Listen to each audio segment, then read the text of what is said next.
Buenas tardes a todos. Vamos a dar inicio a la clase de hoy. Vamos a continuar con uno de los temas del aparato genitourinario. Vamos a ver el día de hoy la enfermedad renal crónica como continuación a la clase de la injuria renal aguda que vimos en la clase anterior. Vemos que en realidad la definición en sí es enfermedad renal crónica, no insuficiencia renal. La enfermedad renal crónica se define como la presencia persistente durante por lo menos 3 meses de ciertas alteraciones, ya sean estructurales o funcionales del riñón. Estos se manifiestan por algunos indicadores que revelan lesión renal, como algunas alteraciones en los estudios de laboratorio o también ya sea de sangre u orina. Podemos ver, por ejemplo, elevación de la creatinina sérica, también presencia de proteínas en orina, proteinuria, o también hematuria glomerular. También con estudios de imagen podemos encontrar en una ecografía renal, por ejemplo, un riñón poliquístico o también ya en una biopsia renal, alguna glomerulopatía ya crónica.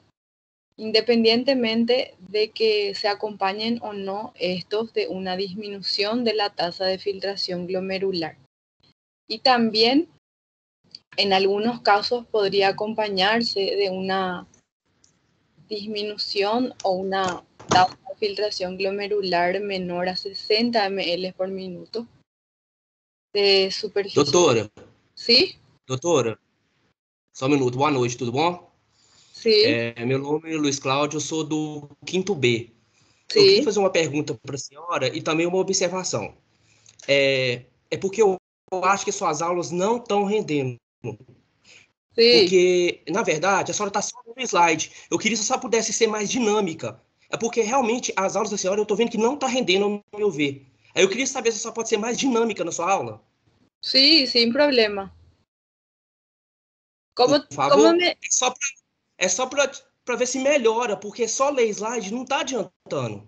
Pero en E tá ficando realidad uma aula es muito eso, ¿verdad? Yo les pongo algunos ejemplos, les paso algunos ejemplos, ¿verdad? Pero esta parte es en realidad, son unos temas, vamos a decirle, más teóricos, ¿verdad? Y más o menos tenemos que fijar la parte bien teórica, ¿verdad? Pero sí les voy a poner más casos clínicos como para que ustedes con eso vayan fijando, ¿verdad? Porque los casos clínicos ya son más relatos de pacientes reales, ¿verdad? Entonces con eso fijan mucho más. Sim, agradeço. ¿Está bien? Tá bem. Boa noite. Dale.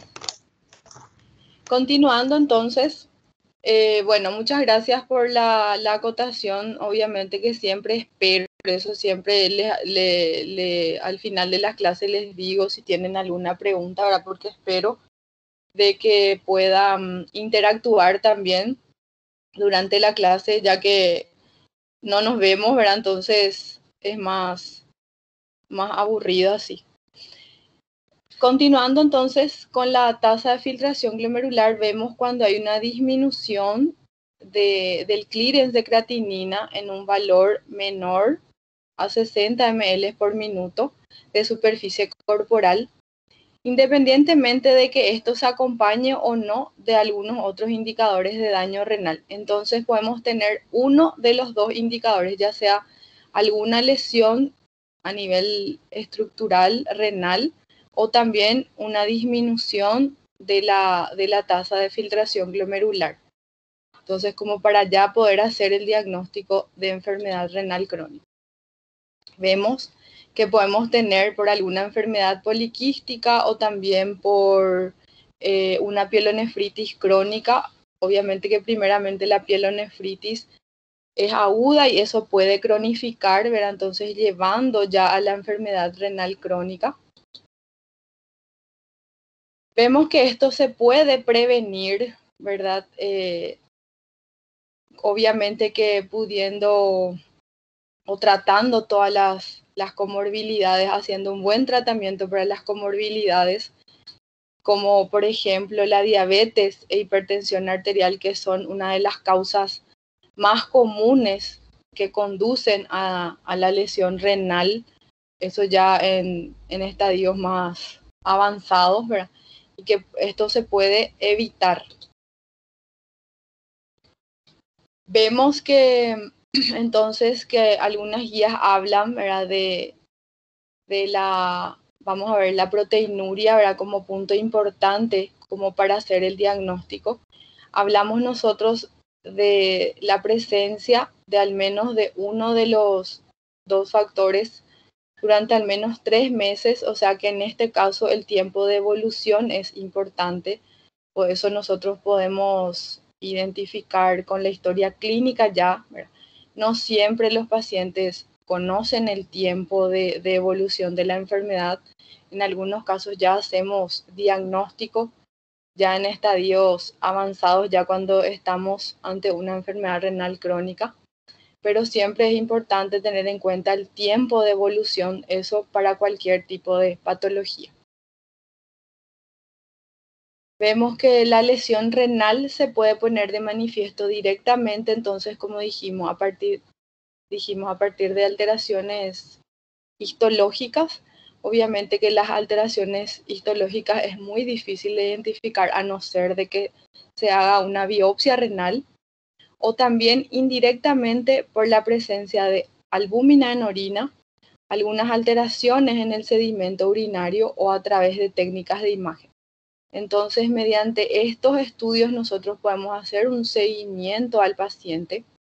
Obviamente que siempre pacientes ya con alguna patología, alguna comorbilidad previa. Entonces, solicitando siempre estos estudios podemos hacer un buen seguimiento para evitar de que lleguen al estadio final. Entonces, hablando de, si vamos a hablar únicamente de una enfermedad renal histológica, necesitamos de una biopsia renal, ¿verdad? En donde sí podemos evidenciar una presencia de alguna lesión renal, eso probado por mediante la anatomía patológica. En ese caso encontramos evidencias de daño renal. Muy raras veces se hace el diagnóstico de esa manera.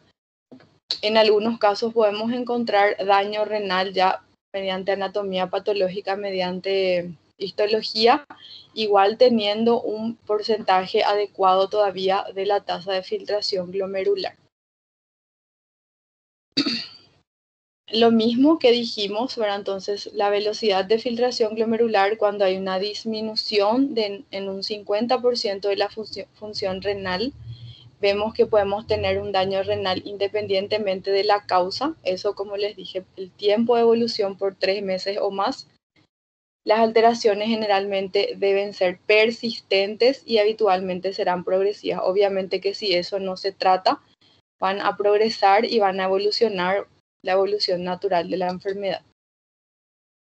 Las alteraciones laboratoriales urinarias, por ejemplo, la presencia de albúmina en orina, vamos a ver los valores cuando hablamos de macroalbuminuria o microalbuminuria también. Y ciertas anormalidades estructurales que ya dijimos que podemos encontrar a nivel de imágenes. Obviamente que siempre vamos de lo básico a lo más avanzado. Entonces, si vamos a hablar de lo básico a lo más avanzado en los estudios de imágenes, solicitamos primeramente una ecografía renal en donde sí podemos encontrar las características. Ya en una enfermedad renal crónica, por ejemplo, ya podemos encontrar un riñón de tamaño disminuido, alteración en la diferenciación córtico-medular, ¿verdad? Entonces, todo eso podemos encontrar en los estudios imagenológicos. Ahora bien, para clasificar a la enfermedad renal crónica cuando ya estemos ante una enfermedad renal crónica, ¿verdad? Tenemos 5 estadios. Este estadio se divide según la gravedad de la reducción del filtrado glomerular estimado. Esa ese filtrado glomerular vamos a poder tener nosotros mediante unas fórmulas. Existen distintas fórmulas en realidad, ¿verdad? La más utilizada suele ser la de Crocroft-Gault, ¿verdad? En donde hacemos el cálculo rápido. Existen ciertos aplicativos que tienen, ¿verdad? Ya para poder poner los valores nada más y sale el resultado inmediato. Y también obviamente que siempre conocer la fórmula en sí. Vemos que la pérdida de las nefronas en la enfermedad renal crónica ya se acompaña de una disminución progresiva de la función renal. Todo eso va a conducir a ciertas alteraciones. Podemos tener alteraciones del equilibrio hidroelectrolítico y también del ácido básico, acumulación de ciertos solutos que normalmente son excretados por el riñón. Vamos a ir viendo cada uno de ellos. Y alteración también en la producción y metabolismo de ciertas hormonas. Las más importantes, la eritropoyetina y también la vitamina D. Entonces, a partir de ahí vamos a encontrar ciertas manifestaciones clínicas también en los pacientes, teniendo ya alteraciones en la producción y en el metabolismo de estas hormonas. Las fórmulas, como les dije, las más comunes para el cálculo del MDR simplificado con 4 variables. En realidad esto hay que tener siempre a mano. Tenemos ciertos, como les dije, ciertos aplicativos que ya tienen como para poder hacer un cálculo rápido. La de Crocroft-Gault, que siempre es la más utilizada, podemos hacer también un cálculo rápido. Y la del aclaramiento de creatinina, esto siempre con una orina de 24 horas. O sea, podemos hacer únicamente teniendo una orina de 24 horas. Pero ya en todo paciente internado, pacientes en urgencias también, siempre y cuando tengamos ya alguna alteración en el perfil renal, sí, ya es necesario poder hacer el cálculo del filtrado glomerular o del clearance de creatinina. Viendo los estadios, vemos que en el estadio 1 tenemos un daño renal, pero sí continuamos con filtrado glomerular normal o ya es el inicio de la hiperfiltración. Tenemos en ese caso un valor del filtrado glomerular, también llamado clearance de creatinina, con un valor mayor o igual a 90 ml por minuto. En el estadio 2 ya tenemos un daño renal con leve disminución del filtrado glomerular, en donde el valor del filtrado glomerular va a ser de 60 a 89. Ya en el estadio 3 vemos que tenemos un moderado disminución del filtrado glomerular. En ese caso, el valor del filtrado glomerular ya va a ser de 30 a 59.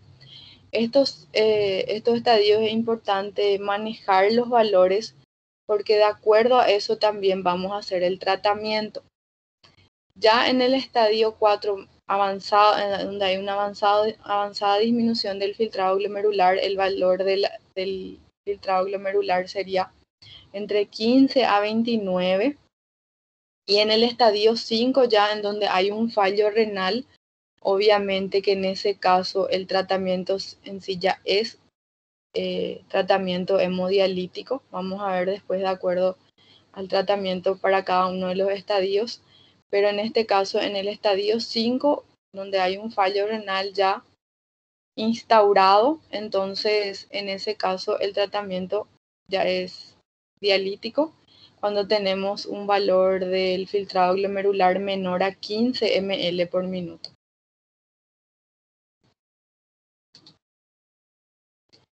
Tenemos ciertos factores de riesgo para el desarrollo de la enfermedad renal crónica, como ser la edad avanzada, la raza negra, puntos importantes la diabetes y la hipertensión arterial como patologías de base frecuentes en la mayoría de la población.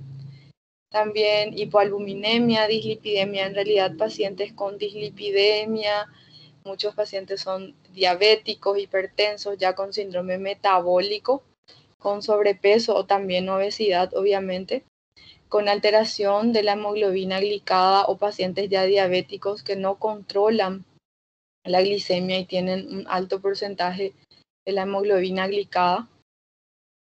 Entonces esos son los puntos importantes. Doutora, Sim. No slide aquele que você falou, o grau 5 lá que vai para fazer hemodiálise. Sim, quando é menor a 15. Tá, tem alguma dessa pontuação que vai para transplante renal?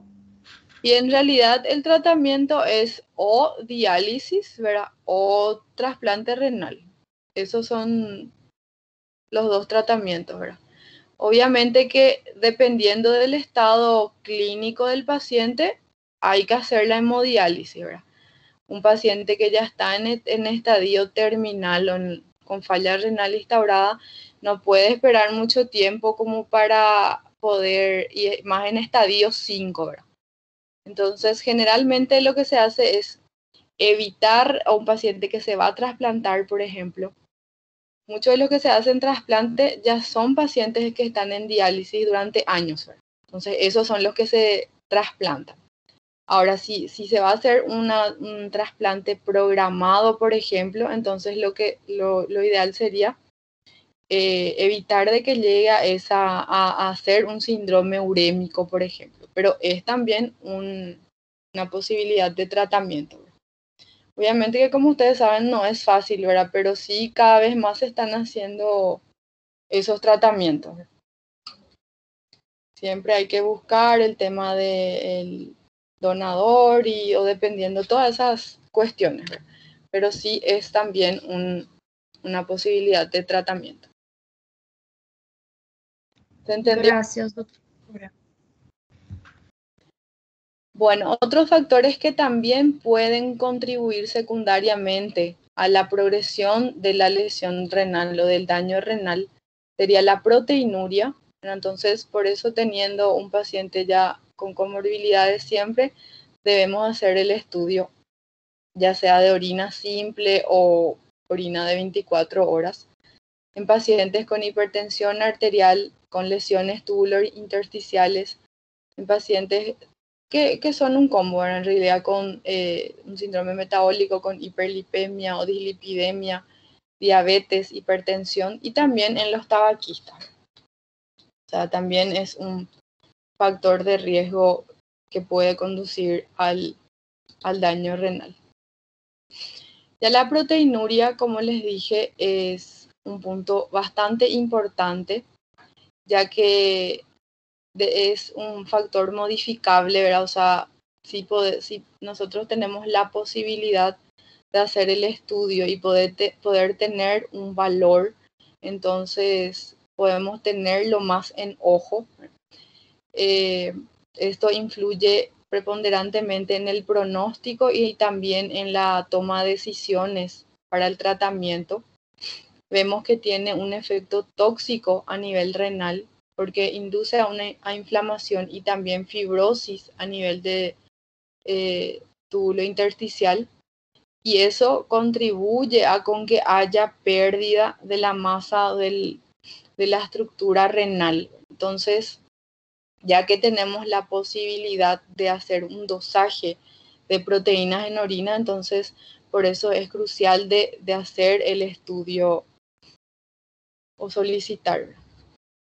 Con respecto a la cuantificación de la proteinuria, es mucho mejor, obviamente que en una orina simple sí podemos tener presencia de proteínas, pero siempre es mucho mejor en una orina de 24 horas, que se considera el patrón oro.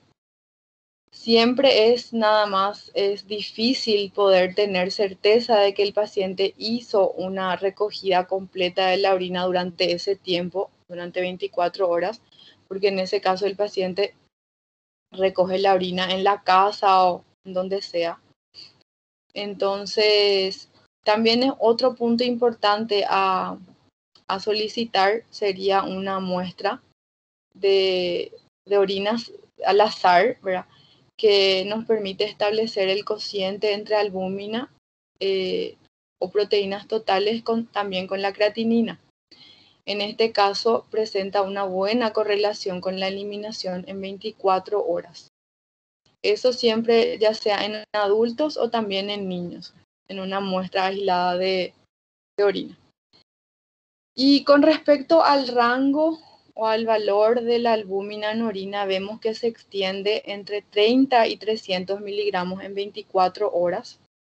Cuando tenemos en ese valor, hablamos de microalbuminuria. Vamos a ver un poquito los valores, ¿verdad? Con respecto a la proteinuria y albuminuria. Tenemos un valor normal en una orina de 24 horas, que tenemos en miligramos en 24 horas. Valor normal sería menor a 30. En una muestra aislada al azar para el dosaje de albuminuria, creatininuria, con un valor menor a 30 también el valor normal. Y en una muestra aislada también entre el cociente de proteína y creatinina en miligramos por decilitro, sería menor a 150 miligramos en 24 horas. Hablamos ya de microalbuminuria. En realidad, para poder hacer el dosaje de esto necesitamos sí o sí la orina de 24 horas.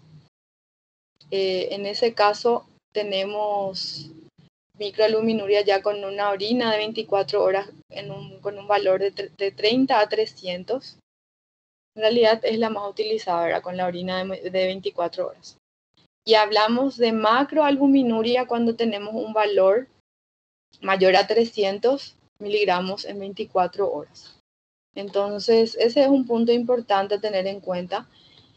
En realidad, en ese caso necesitamos una orina de 24 horas, pero eso se puede, ¿verdad? Explicándole bien al paciente y todo, entonces se puede hacer una buena toma de una recolección de la muestra. Ya las alteraciones que dijimos que vamos a encontrar cuando tenemos la lesión renal en sí, las distintas alteraciones en realidad, alteraciones en el equilibrio ácido básico, equilibrio hidroelectrolítico. Con la excreción de sodio o agua vemos que hay un desbalance, ¿verdad? Generalmente entre sodio y agua. Eso vemos que se mantiene relativamente estable o aceptable hasta ciertas etapas de la enfermedad renal crónica. Ya después eso vemos cuando tenemos ciertas nefronas remanentes e hiperfuncionantes, ya eso ya se ve alterado. Cuando los mecanismos de compensación se vuelven ya insuficientes, entonces en ese caso los riñones ya no pueden excretar ciertas cargas excesivas de sodio y entonces por ende se produce una sobrecarga de volumen, por ende también hipertensión arterial y edema. O sea que en ese caso ya tenemos a un paciente encharcado, como se dice, con sobrecarga de volumen, en realidad con un edema agudo de pulmón, hipertenso y también con presencia de edema en miembros inferiores. En algunos casos existe todavía la posibilidad en la que el riñón pueda responder con un aumento de la reabsorción de sodio. Entonces vemos que en ese caso responde a los diuréticos. Ya con la excreción de potasio vemos que generalmente lo normal, que el balance de potasio se mantiene de forma aceptable hasta ciertas fases relativamente avanzadas de la enfermedad renal crónica. Esto debido al aumento de la excreción por las nefronas remanentes hiperfuncionantes y por el tracto gastrointestinal. Entonces ya cuando los mecanismos de compensación se vuelven insuficientes, los riñones no pueden excretar ciertas cargas excesivas de potasio y produce la hiperpotasemia. Entonces, un punto importante a tener en cuenta ya en un paciente con enfermedad renal crónica, el potasio. Siempre tener en cuenta y solicitar el potasio en esos casos. más si estamos ante un síndrome urémico. Síndrome urémico es bastante grave, en realidad en ese caso ya se debe de tomar una medida de inmediato, ¿verdad? El paciente, si entra en estadio 5, el paciente se debe de dializar de urgencia. Entonces, uno de los criterios de hemodiálisis de urgencia sería la hiperpotasemia. Con respecto a la excreción de hidrogeniones, vemos que inicialmente se mantiene el equilibrio ácido básico por el aumento de la secreción de hidrógeno en las nefronas remanentes. Ya cuando la filtración glomerular disminuye a menos de 30 ml, eso sería en el estadio 4, entonces los mecanismos compensatorios ya se vuelven insuficientes y entonces se empieza a producir retención de hidrógeno y también por ende acidosis metabólica. Entonces, otro criterio diagnóstico, en realidad, dependiendo de si es leve, moderado o severo, la acidosis metabólica es también un criterio de hemodiálisis de urgencia. Con respecto a la excreción de ácido úrico y magnesio, vemos que también se altera. Los pacientes tienden a retener ácido úrico y también magnesio. Esto debido a la disminución de la capacidad de excretarlo. En realidad, todo es debido a la disminución de la capacidad de excretarlos. Entonces, eso se acumula. También con el metabolismo del calcio y del fosfato, vemos que el metabolismo del calcio y del fosfato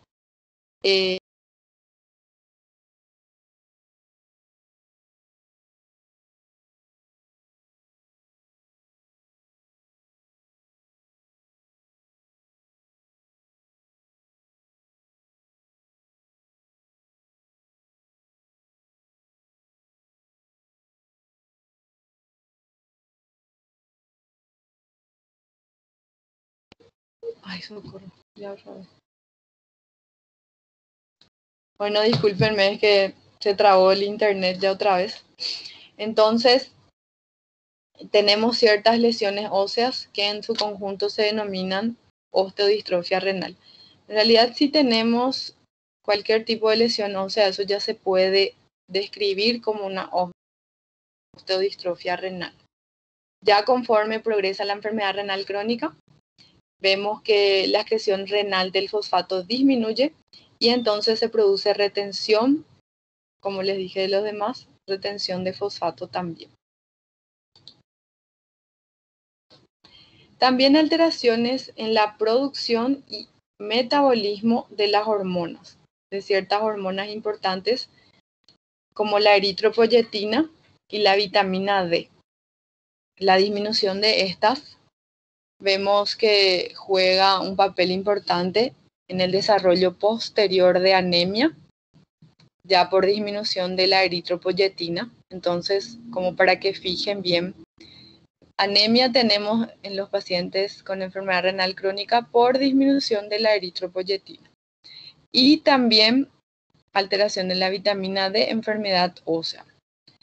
Vemos que varias hormonas también como la insulina, el glucagón, la calcitonina, la paratormona también se ven alteradas, ya que son catabolizadas en el riñón. Entonces, vemos que generalmente aumentan los niveles plasmáticos y se alarga la vida media de estas hormonas. Tenemos ciertos factores de riesgo para el desarrollo de la enfermedad renal crónica, ciertos factores importantes, los factores de susceptibilidad. Vemos que aumentan la susceptibilidad para el posterior desarrollo de daño renal en pacientes añosos, en pacientes con alguna historia familiar de enfermedad renal, bajo peso de nacimiento. En realidad, lo anterior tiene más importancia. También reducción en la masa renal y la raza, ¿verdad? Que me dijimos que la raza negra. Los factores ya de iniciación que inician el daño, ciertas comorbilidades, como les dije, la diabetes y la hipertensión que entran y juegan un papel fundamental para el desarrollo de la enfermedad renal crónica. Creo que más bien la diabetes dentro de todo, ya por los años de enfermedad, por el tiempo de evolución de la enfermedad. También ciertas enfermedades autoinmunes como el lupus eritematoso sistémico, una de las patologías frecuentes que causa posteriormente daño renal y que sí conducen al estadio 5, por ejemplo. Ciertas infecciones del tracto urinario, cálculos urinarios, eso dependiendo también si eso progresa. Obstrucción del tracto urinario y algunas drogas. En realidad eso ya más bien conducen a una injuria renal aguda, ¿verdad? Pero sí son factores de iniciación que con el tiempo sí podrían conducir al desarrollo de enfermedad renal crónica. Y ya los factores de progresión que causan un empeoramiento del daño renal y una declinación mucho más rápida de la función renal, que sí posteriormente ya podría conducir a la enfermedad renal crónica en sí. La proteinuria, como dijimos, ya su papel fundamental. Ya también la hipertensión arterial, el control pobre de la glicemia en los pacientes diabéticos. Eso sí es bastante importante también porque los pacientes diabéticos en la mayoría de las veces, dependiendo de cada paciente, ¿verdad? Pero la mayoría de las veces tienen un mal control metabólico a pesar del tratamiento ya instalado y también el tabaquismo. Entonces aquí punto importante tener en cuenta la diabetes nuevamente. El cuadro clínico en sí, vemos que en estadios tempranos los pacientes suelen estar asintomáticos. Ya en fases más avanzadas, cuando el filtrado glomerular, cuando estamos ante un estadio 5, entonces podemos tener ciertos síntomas. No siempre son síntomas específicos, pero siempre debe de haber la sospecha. Podemos tener malestar general, debilidad, insomnio, anorexia, náuseas, vómitos, que son de predominio matutino. En realidad, esos ya son indicios que nos dicen que estamos ante un síndrome urémico. Ya posteriormente aparecen otros síntomas y signos que reflejan una disfunción generalizada de los órganos y sistemas. En ese caso, estamos ante un síndrome urémico. Entonces, generalmente comienza el paciente a estar como con un malestar, con un decaimiento, con presencia de náuseas, vómitos.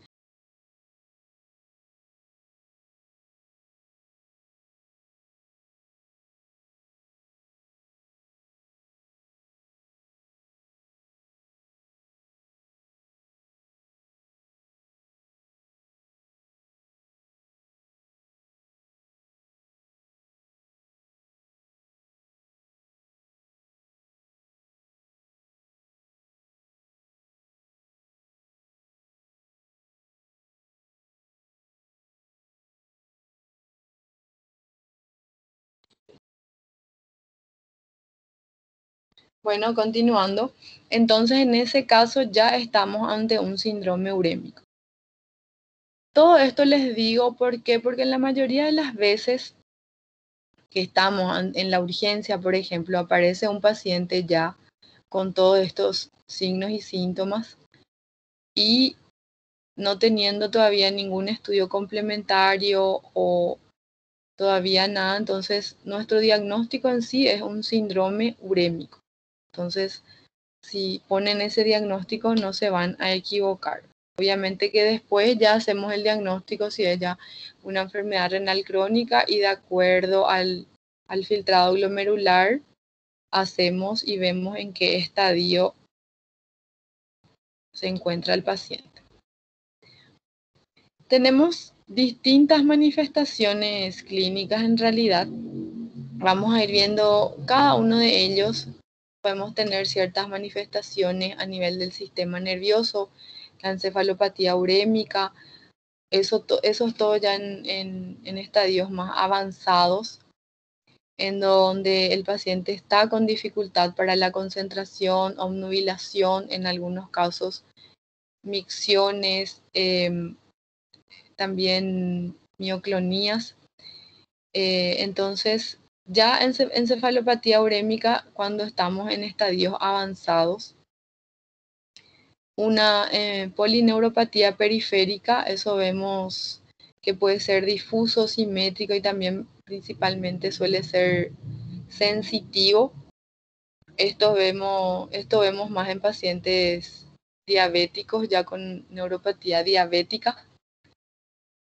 Y también neuropatía autonómica con hipotensión ortostática,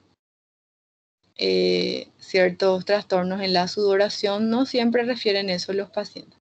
En el sistema hematológico, como les dije, anemia, una anemia que llamamos anemia de las enfermedades crónicas, que suele ser normocítica, normocrómica. Podemos tener también disfunción plaquetaria, también déficit inmunoalteración en el sistema inmunológico.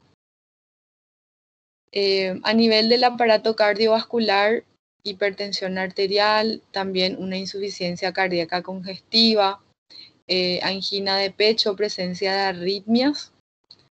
Entonces, en ese caso, importante verificar el potasio, como les dije. En el aparato digestivo podemos tener anorexia o náuseas y vómitos más frecuentes.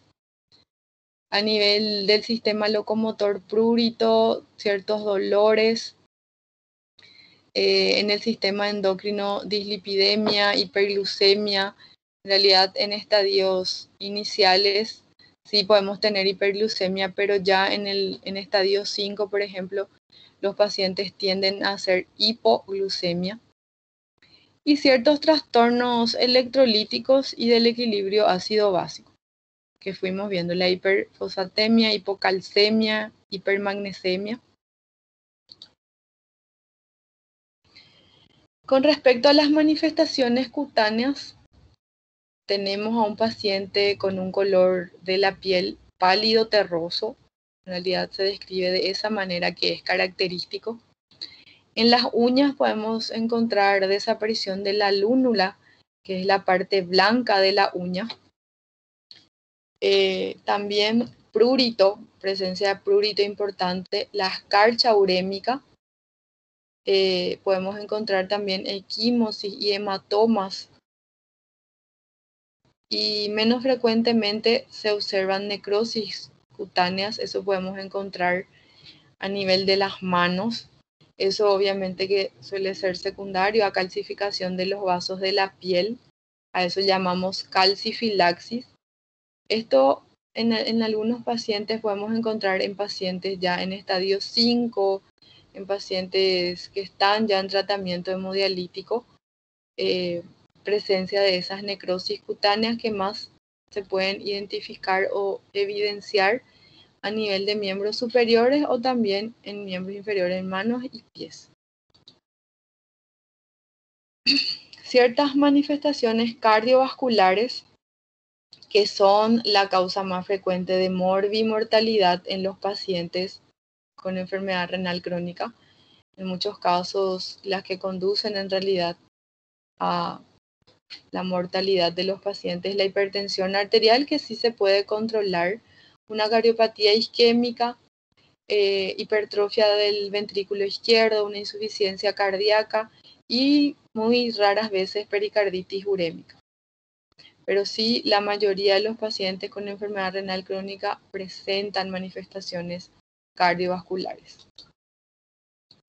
Ya las manifestaciones pulmonares, podemos tener edema agudo de pulmón, eso de origen cardiogénico, también no cardiogénico, que probablemente se debería a un aumento de la permeabilidad capilar, secundario esto a la retención de toxinas urémicas.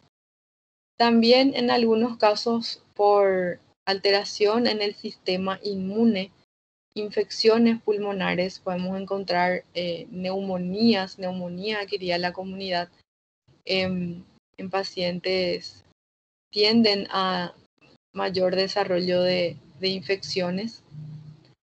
Y también podemos encontrar, esto ya en estadios avanzados y en casos muy raros, fibrosis y calcificaciones parenquimatosas a nivel pulmonar, lo que obviamente conducirían a trastornos funcionales como ser la disminución de la capacidad vital y del dióxido de carbono. Estos ya suelen ser bastante raros. Pero sí, las infecciones pulmonares, muchas veces los pacientes pueden consultar como motivo de consulta por cuadros respiratorios, síntomas respiratorios, y obviamente que eso ya sería como una consecuencia de la enfermedad renal crónica. También ciertas manifestaciones neurológicas, un accidente cerebrovascular, obviamente que sería isquémico debido a arteriosclerosis acelerada. También podemos tener, dependiendo de la uremia, podemos tener un accidente cerebrovascular hemorrágico, podemos encontrar también como dijimos ya, la encefalopatía urémica, en donde el paciente presenta insomnio, alteraciones del sueño, incapacidad para concentrarse, alteraciones de la memoria, confusión, labilidad emocional, ansiedad, depresión y en algunos casos alucinaciones. Muchas veces, si no se trata, eso puede progresar al coma, presentar convulsiones y también llevar a la muerte. En algunos casos, ciertas manifestaciones neurológicas como disartria, temblor, mioclonías, y ya en fases avanzadas, hiperreflexia, también clonus patellaris, signo de Babinski, un síndrome piramidal. En el electroencefalograma, que no siempre se realiza, podemos encontrar un enlentecimiento de la actividad cerebral y tendencia a ciertos paroxismos de ondas lentas. En la mayoría de los casos, si estamos ante una encefalopatía urémica, entonces la diálisis o la hemodiálisis suele corregir estas manifestaciones. O sea, posterior al inicio del tratamiento dialítico, entonces eso suele presentar mejoría. Y otra complicación sería la neuropatía periférica, como les dije, suele ser mucho más frecuente en pacientes diabéticos. Manifestaciones digestivas, anorexia, náuseas y vómitos más frecuentes. El fetor urémico, que se caracteriza por un olor amoniacal urinoso del aliento, en realidad eso sería en el aliento del paciente. El paciente suele referir como que tiene un sabor metálico en la boca, y eso suele estar relacionado con la transformación de la urea en amonio en la saliva. Entonces, muchas veces, si no nos percatamos de dicho signo, entonces cuando el paciente refiere que presenta un sabor metálico en la boca, ya podemos catalogarlo como el fetor urémico. Conforme va avanzando la enfermedad renal crónica, podemos tener presencia de algunas lesiones inflamatorias a nivel del tracto digestivo. Podemos encontrar gingivoestomatitis, gastritis, la gastritis urémica, que suele ser bastante frecuente también. Y los demás, en realidad la gastritis urémica suele ser una de las más frecuentes manifestaciones digestivas. La presencia, como les dije, sobre todo de gastritis, úlcera péptica y también angiodisplasia, lo que conduce es al sangrado. Muchas veces entonces todo esto explica la tendencia de los pacientes a desarrollar hemorragia digestiva. Suele ser hemorragia digestiva alta en la mayoría de los casos. Eso suele ser generalmente, o si estamos ante una hemorragia digestiva baja, podemos encontrar nada más mediante sangre oculta en heces por el test de Guayaco, por ejemplo. Y eso contribuye a aumentar significativamente las pérdidas de hierro en el organismo y obviamente que por ende al desarrollo de la anemia.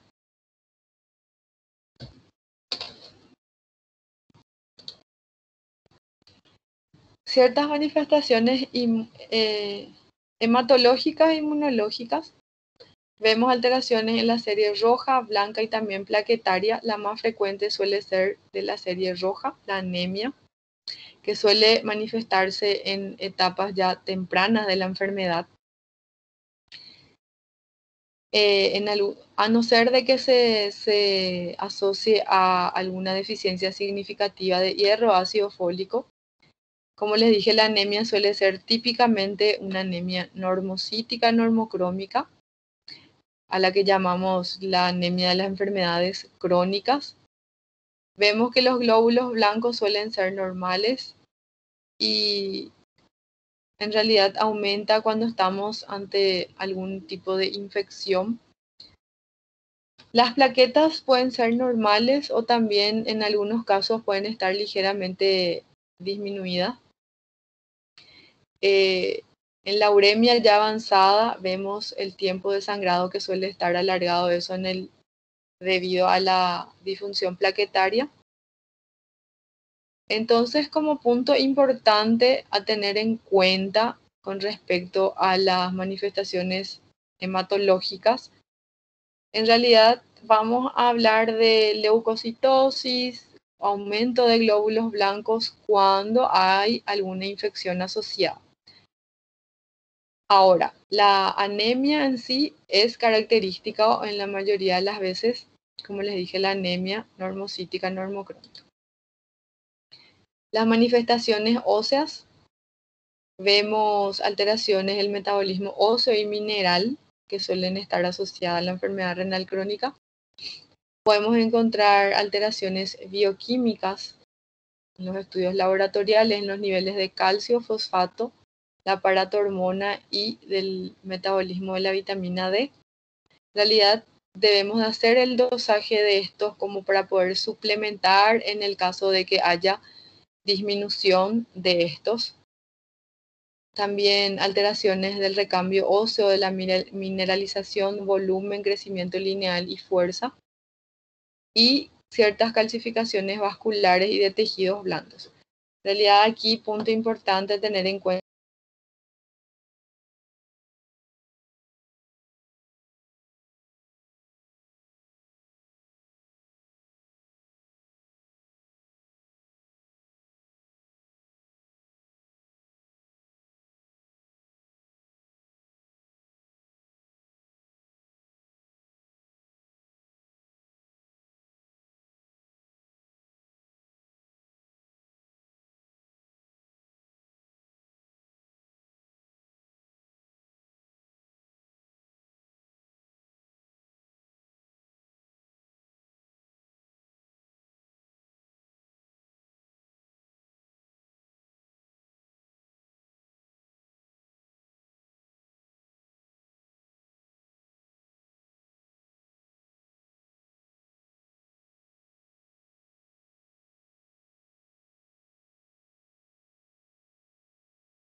Perdón si alguien me dice, creo que paró de repente la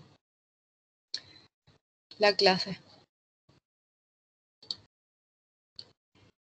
Como dijimos, el término osteodistrofia renal se refiere ya al conjunto de lesiones óseas que resultan de alteraciones del metabolismo mineral. Este puede incluir al hiperparatiroidismo secundario, osteomalacia, la enfermedad ósea dinámica y también presencia de lesiones mixtas.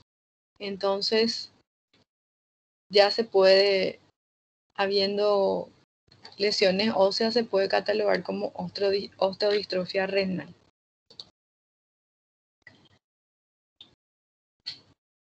Ya el mecanismo de las alteraciones, ya esto ya nada más a modo de comentario, el mecanismo en sí de las alteraciones a nivel del metabolismo del calcio y del fosfato, vemos que conduce a la hiperfosfatemia, la disminución de la vitamina D y la hipocalcemia conducen al aumento del aparato hormona. Esto en el riñón aumenta la reabsorción de calcio, disminuye la reabsorción de fosfato, aumenta la síntesis de vitamina D activa y aumenta la absorción intestinal de calcio y fosfato. Y en el hueso aumenta la reabsorción y liberación de calcio y fosfato. Este nada más es un resumen de las manifestaciones en sí, de todo lo que ya fuimos repitiendo, de las distintas manifestaciones de la insuficiencia renal. Ya las manifestaciones endocrinológicas y metabólicas podemos encontrar disfunción sexual, elevación de una de las hormonas reproductivas y disminución, elevación de la FSH, LH y LHRH y disminución de los niveles de testosterona y progesterona. En realidad aquí importante tener en cuenta la disminución de los niveles de testosterona y progesterona. Podemos encontrar impotencia, atrofia testicular y disminución en el recuento de espermatozoides en los varones. Y en las mujeres, amenorrea, dismenorrea y disminución de la fertilidad. Además de eso, disminución de la libido en ambos sexos. Podemos encontrar hiperprolactinemia secundaria, un aumento de la producción y disminución del aclaramiento del filtrado glomerular.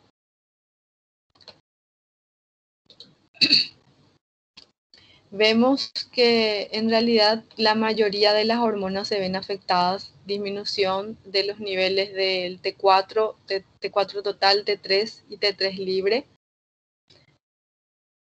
También los niveles de la hormona de crecimiento están elevados, pero hay resistencia al efecto de la hormona de crecimiento, por lo que en algunos casos explica el retraso del crecimiento en los niños con uremia. Ya en fases avanzadas, como les dije, la hipoglucemia, en estadios tempranos suele haber hiperglucemia y ya en fases avanzadas, en pacientes ya en estadio 5 con tratamiento hemodialítico, entonces la hipoglucemia, eso por el aumento de la vida media de la insulina y también sus precursores. El metabolismo lipídico también suele ser anormal, podemos encontrar una elevación de triglicéridos y de VLDL y disminución del HDL, que suele ser protector, por una disminución de la actividad de la lipoproteína lipasa. El colesterol suele estar normal y el metabolismo proteico también suele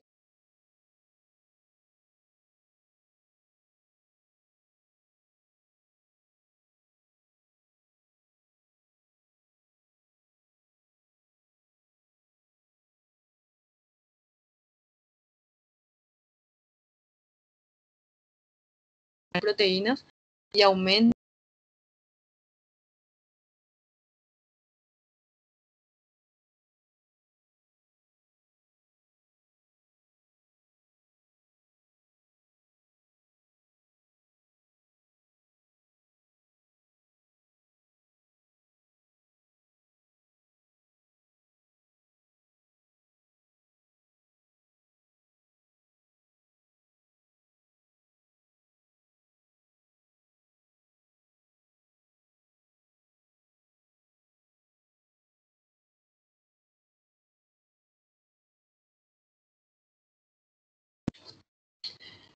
Bueno, yo les quiero pedir disculpas porque se traba cada tanto la clase.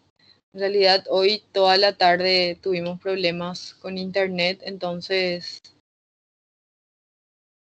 continúa ese problema, pero ahora en forma intermitente. Bueno, el diagnóstico de la enfermedad renal crónica se realiza mediante, como dijimos ya, mediante la demostración de indicadores de lesión renal, eso a nivel laboratorial, y también mediante una disminución persistente, dijimos que durante más de 3 meses, e irreversible de la tasa de filtración glomerular, esto a través de la elevación de niveles de creatinina sérica. Una vez ya diagnosticada la enfermedad renal crónica, eso se debe de tratar, debemos identificar la causa, por lo tanto, en algunos casos la historia clínica es bastante importante, más en pacientes con antecedentes patológicos personales. También mediante la exploración física en el examen físico que vamos a encontrar esa serie de manifestaciones que fuimos diciendo. Y también estudios laboratoriales, estudios complementarios laboratoriales, ya sea de sangre, orina, también estudios imagenológicos, mientras que en algunos casos se requieren pruebas adicionales como la biopsia renal.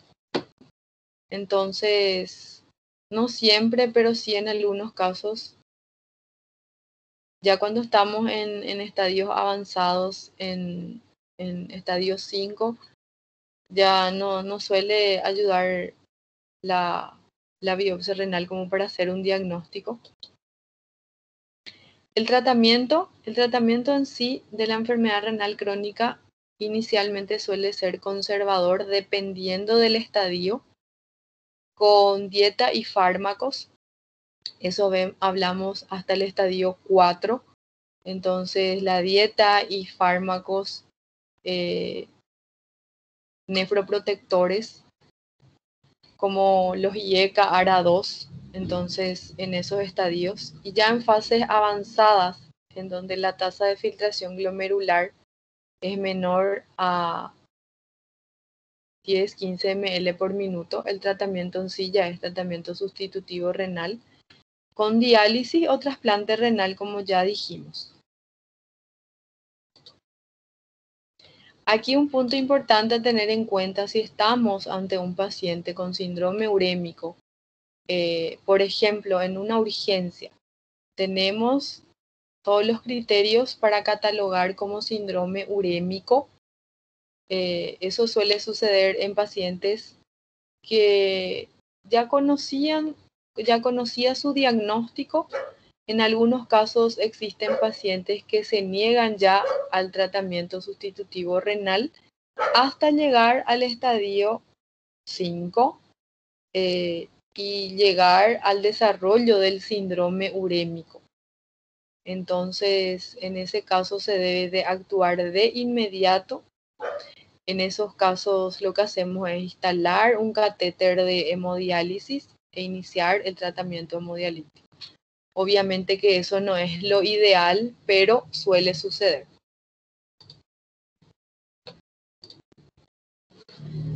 Entonces, la terapia específica, evaluación, en realidad prevención importante y tratamiento de la enfermedad cardiovascular si estamos ante enfermedad cardiovascular asociada. También prevenir las complicaciones. Y ya el punto importante, preparar al paciente como para terapias de sustitución renal. Siempre lo ideal es preparar ya al paciente para eso. Ya luego el reemplazo de la función renal, ya sea por diálisis o por trasplante. Los objetivos en sí del tratamiento conservador sería el tratamiento médico. Tratar la enfermedad causal de la enfermedad renal crónica si es posible. ¿Cómo hacemos eso? Si en un paciente hipertenso, diabético, tratar eso. Y también las causas reversibles que puedan conducir al empeoramiento de la función renal. Implementar ciertas intervenciones preventivas que retrasan la progresión de la enfermedad renal crónica. Prevenir o tratar las complicaciones. Tratar las enfermedades concomitantes que en realidad suelen ser la enfermedad causal. Y preparar adecuadamente ya al paciente como para el inicio del tratamiento sustitutivo con diálisis o trasplante. Eso es lo ideal siempre. Preparar al paciente a que no llegue a desarrollar síndrome urémico y que requiera hemodiálisis de urgencia. Las intervenciones en sí que retrasan la progresión de la enfermedad serían el control de la hipertensión con el uso de IECA o ARA2, que son medicamentos nefroprotectores. Entonces, siempre en un paciente con enfermedad renal crónica, tener en cuenta eso. Obviamente que dependiendo del valor del potasio. Control de la glucemia, como les dije, en pacientes diabéticos.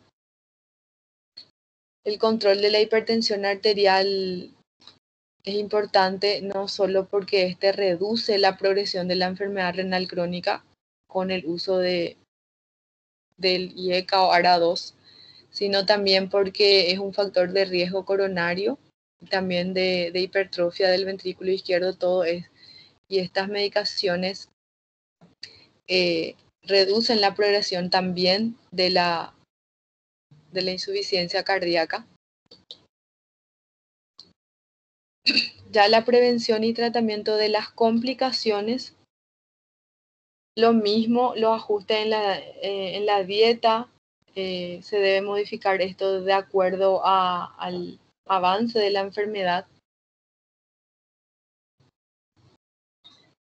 IECA y ARA2, el tratamiento del prurito grave, si así lo hubiere, eso con antihistamínicos. El tratamiento de la sobrecarga de volumen, si estamos ante un edema agudo de pulmón y también de la hipertensión arterial. Tratamiento de la anemia. El tratamiento de la anemia, otra vez, a su vez, dependiendo del valor de la hemoglobina. Dependiendo del valor de la hemoglobina, hacemos tratamiento por vía oral. Y también con suplementación con la eritropoyetina. Y las manifestaciones óseas que se pueden prevenir con un suplemento de calcio.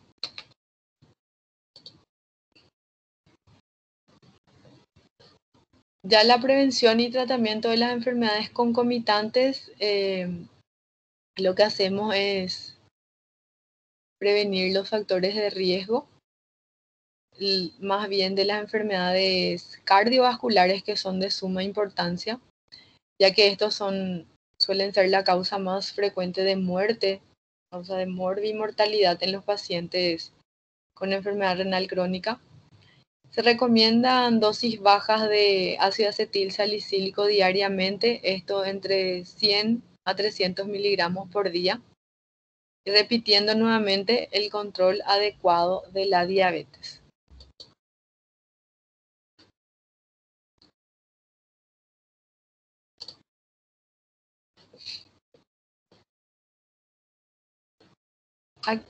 Existen ciertas medidas de nefroprotección y que evitan la progresión de la enfermedad, como ya dijimos. El uso de IECA ARA2, repitiendo nada más. Restricción salina también, punto importante. Eso siempre hay que explicar al paciente, lo de la restricción salina. También la restricción proteica. El uso de la eritropoyetina y el hierro por vía oral como para el tratamiento de la anemia.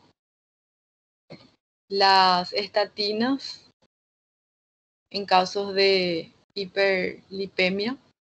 Los antiagregantes, que ya les dije, la aspirina en en una dosis entre 100 a 300 miligramos por día, el control de la glucemia, suplementos de bicarbonato, no siempre, eso dependiendo del valor de bicarbonato, abstinencia tabáquica, si el paciente es tabaquista, y ejercicio físico, eso acorde con el control del peso, entonces todo como medidas como para evitar la progresión de la enfermedad. Ya la preparación en sí para la terapia sustitutiva renal, siempre punto importante tener en cuenta que una de adecuada preparación incluye una información valedera acerca de las diferentes modalidades de tratamiento sustitutivo, o sea, explicar al paciente las diferentes modalidades del tratamiento sustitutivo. También educar al paciente de cómo preservar las venas, esto como anticipación a la colocación de un acceso vascular para la posterior hemodiálisis. Esto entonces siempre que tengamos ya un paciente en estadio 3, 4, lo que hacemos es educar al paciente de cómo preservar sus venas.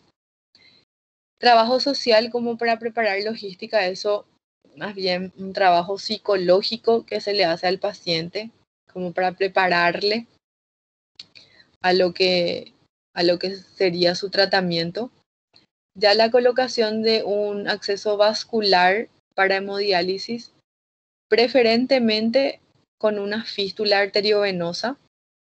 Eso generalmente hacemos por lo menos 6 meses antes del tiempo anticipado del inicio de la hemodiálisis. Entonces lo ideal, preparar al paciente como para iniciar una terapia sustitutiva renal con una fístula arteriovenosa. Y si se llega a usar un injerto o catéter arteriovenoso, eso se debe de colocar con 3 a 6 semanas de anticipación.